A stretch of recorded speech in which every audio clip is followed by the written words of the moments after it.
My name is Leah, and I'm 33 years old. A civil servant who works in a national administrative agency. Life's been a grind with a hectic schedule, but I'm doing what I've always wanted to do since my student days, so I'm pretty fulfilled. In my personal life, I've been living with my partner Huey for 5 years. We're not officially married, just a common law couple. Huey's parents often say, "It's fine now, but shouldn't you consider getting married for the future?" But we haven't taken that step yet. You see, my family is steeped in male chauvinism. They prioritize the eldest son above all. My parents, and even my grandparents on both sides, have always treated me like I'm worthless, just because I'm the eldest daughter. Despite being the first child for my parents, and the first grandchild on my dad's side, no one ever showed interest in me. I have a talent show at school tomorrow. Can you come? I've asked my mom and dad countless times, only to be mocked and told, "If we had time, we'd rather sleep." They would say, "You're really stupid if you don't understand that." And they just make fun of me. I remember feeling heartbroken seeing my friends' parents taking photos and videos during school events. Then, just before I started elementary school, my brother Miles was born. The joy from my parents and grandparents was overwhelming. Even my workaholic dad would rush home if Mom texted, "Miles seems a bit feverish, maybe he's got a cold." They'd both stay up all night taking care of him. So, when I started elementary school, neither of my parents even attended the orientation. They'd tell the school, "We're too busy with our son to care about our daughter." I was alone on my first day of school, watching other families take commemorative photos. Not just my parents, but my grandparents, too, acted like Miles was the only grandchild that mattered. In particular, Miles' paternal grandparents who lived with him bought him everything he wanted and were happy to take him anywhere he wanted to go. Because of this upbringing, Miles grew up to be a selfish, arrogant person who looked down on everyone else, especially me. He'd often take my food or destroy my belongings for fun, and no one in the family would bat an eye. Once, he tore up a book I'd borrowed from a friend. When I scolded him, my family said, "It's just a book, you can replace it." "That's exactly right. That's why girls are so troublesome." "That's right, it's best for boys to be energetic." "Miles is growing up wonderfully," they'd add, praising him without a hint of criticism. Miles would just smirk, showing no signs of remorse. This cycle had been ongoing since Miles was born. I grew up without feeling any warmth or love from anyone in my family. I had just one wish: to attend college as far away from home as possible, essentially cutting ties with my family. At home, my brother Miles was always in the way, or I'd get tasked with chores that interrupted my studies. So I hit the books and libraries and empty classrooms after school. To cover college application fees and travel expenses for school tours and exams, I worked part-time at grocery stores. All that effort paid off. I got into a prestigious university. My parents and grandparents couldn't care less. "If you want to go, go, but don't expect any help from us," they said. I saw that coming a mile away. I had already applied for every scholarship I could and planned to live in a dorm to minimize costs. Plus, I had my best friend Selena. We'd been friends since elementary school, and she and her parents knew all about my family situation. Selena's dad worked at the same company as mine, albeit in a different department. My dad's chauvinistic behavior was often a topic of discussion at his workplace.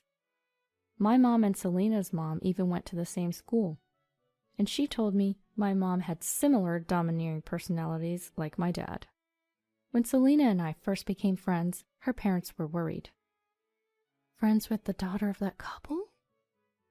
But they warmed up to me after seeing how much Selena praised me and how I stood by her when she was being isolated by other girls in class. "If it weren't for you, Leah, my school life would have been miserable. Thank you," Selena would say. But the truth is, I don't know what I would have done without her and her parents. They were the ones who kept me going. I was able to survive because of Selena, who laughed and said, "Leah, you be you. and Selena's parents who always offered a helping hand. Without them, I might have lost my way or given up on life altogether. As for college, Selena had already decided to attend a local university. "I've got nothing to do until graduation, so let me help you, Leah," she said. She helped me with the nitty-gritty details of placement exam logistics, like booking hotels and flights. On the day I left for college, my family didn't bother to see me off, but Selena and her parents came to the airport. As we said our goodbyes, she handed me an envelope. "This is a farewell gift from all of us. You'll need stuff for dorm life, right?" Inside was $2,000. I tried to refuse, but she insisted. "Take it. We'll always be friends, but I won't be able to help you like before," she said, tears in her eyes. I never touched that money during my college years. Holding on to that envelope reminded me of Selena and her family, giving me the strength to keep going. After graduating from college, I went on to graduate school, which was my dream. I passed the civil service exam and took my first steps into the working world. Selena and I kept in touch through texts, and she even visited me during family vacations. Selena ended up working as an administrative staff member at a local hospital after graduating from college. After 8 years, I returned to my hometown for the first time in 12 years. I was invited to her wedding, where she and a doctor who worked at the same hospital as her was getting married. During those 12 years, my maternal grandparents had passed away. But my paternal grandparents, who lived with us, was still healthy. My brother Miles had enrolled in a prestigious middle school, considered the most challenging in our area, the same year I went to college. My parents were proud, saying things like, "Miles is just like me, so talented. We're excited for his future." "Absolutely. We might even have to send him abroad for studies." But Miles, who was considered a child prodigy in elementary school, found himself among equally capable students in his new school. He was shocked when he scored average on his first exam. "This can't be the real me. I'm better than this." Instead of putting in the effort, he blamed everyone else, teachers, classmates, the school, even timing, for his shortcomings. By the time he reached 9th grade, the school suggested he consider transferring, saying it would be less stressful for him. But both Miles and my parents couldn't accept the reality due to their pride, and Miles continued on to high school. As feared, he couldn't keep up and eventually dropped out. At that time, I was in grad school. My parents suddenly asked, "Aren't there any schools there that Miles could get into? The more prestigious, the better." "Of course, a school with tradition would be ideal for Miles. Don't you know any influential professors?" I told them that was unrealistic. They accused me of being cold and heartless, but I maintained that what's impossible is impossible, and eventually we lost contact. According to Selena, who had stayed in our hometown, my parents eventually enrolled Miles in an online high school. They made excuses like, "Our son is too exceptional for regular education. He would only attract jealousy and make life difficult for himself." Miles graduated from the online high school, went to a local college, and got a job at a subsidiary of my dad's company through my grandfather's influence. I met Miles again when I attended Selena's wedding. I had returned to my hometown 2 days before the wedding, at Selena's request. "I have something I want to talk about," she had said.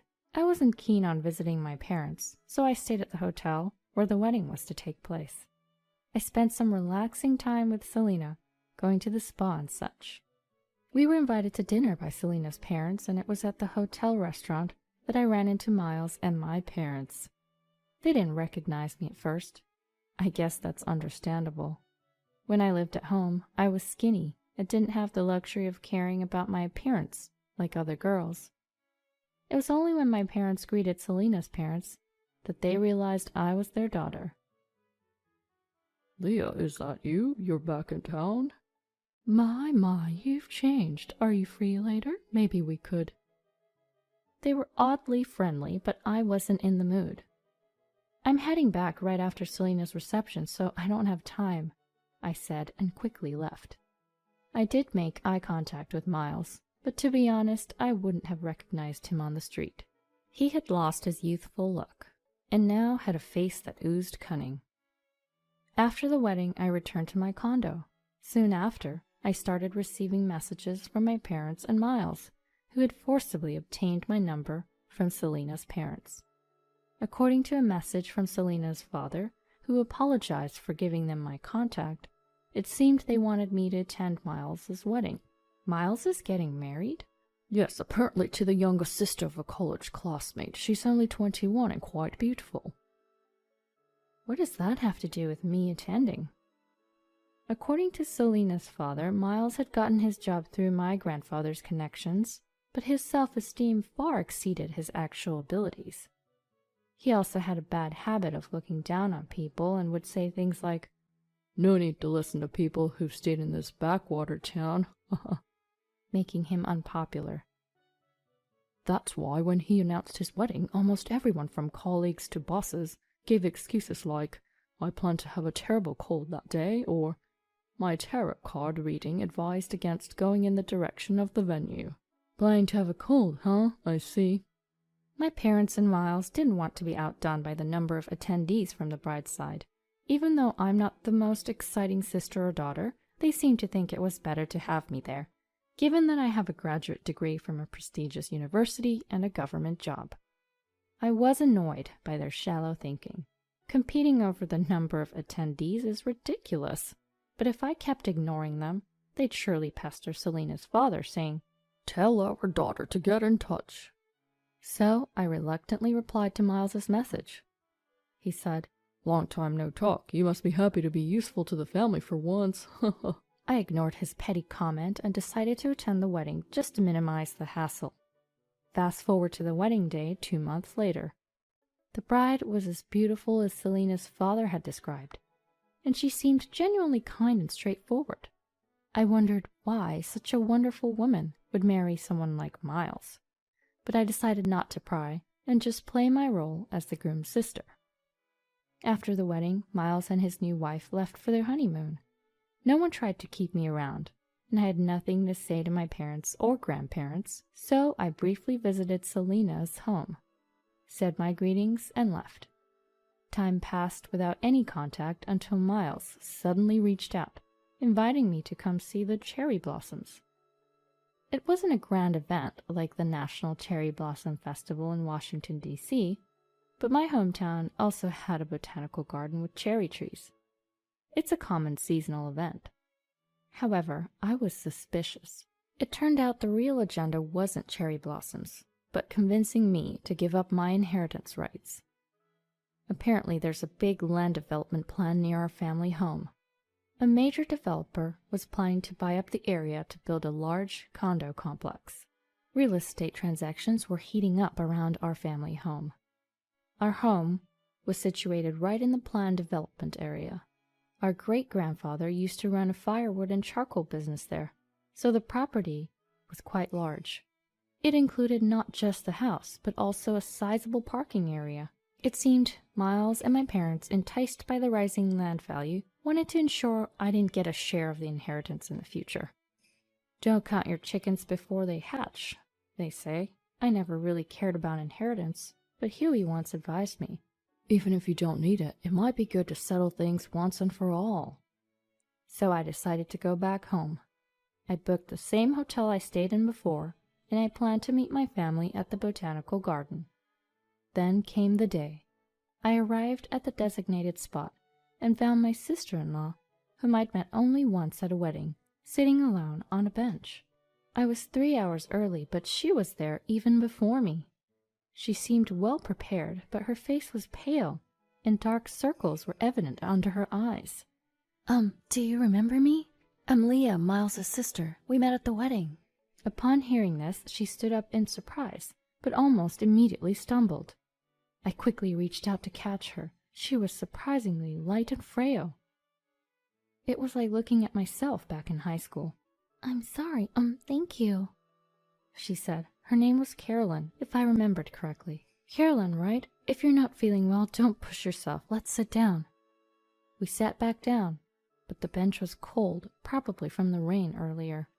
Upon closer inspection, Carolyn's apron and hair were damp, as if she'd been caught in the rain. "What time did you get here? We agreed to meet at noon, right?" Yes, but I was told to secure the best spot for cherry blossom viewing, so I've been sitting here all night to make sure no one else took it. This might be the best spot for cherry blossoms, but you didn't have to go through all this trouble. But if I don't do as Miles says, not just him, but Trevor and Jasmine will scold me too. This is just how it always is. Trevor and Jasmine are the names of my dad and mom. Hearing Carolyn's story, I felt a rage that made my whole body tremble. I immediately took off my coat and put it on Carolyn, then sent a message to Selena. That afternoon, while Selena and I were taking a break, she got an internal call. I think it's probably from Leah's family. How should I respond? I wrote down what I wanted Selena to tell my parents and Miles and handed it to her. Sure enough, within an hour, Miles and my parents rushed in. Hey, what do you mean there's no reason to see you anymore? Exactly, we had to search all over the garden because you broke the appointment and didn't even contact us. And finally, someone told us they saw you and Selena together. And that person said you were with my wife too. The three of them started yelling, but Selena sternly told them to keep their voices down as we were in a hospital. But their silence lasted only a moment. The next second, they turned to Selena. Who are you? Don't butt in. If you're not family, leave. They barked. However, Selena, who deals with various patients and their families daily as a senior administrator in the hospital, wasn't fazed. I'm not an outsider. I helped bring your wife from the botanical garden to this hospital. Right now, Carolyn's receiving treatment and resting in her room, so you can't see her. Hearing this, Miles and my parents became even angrier.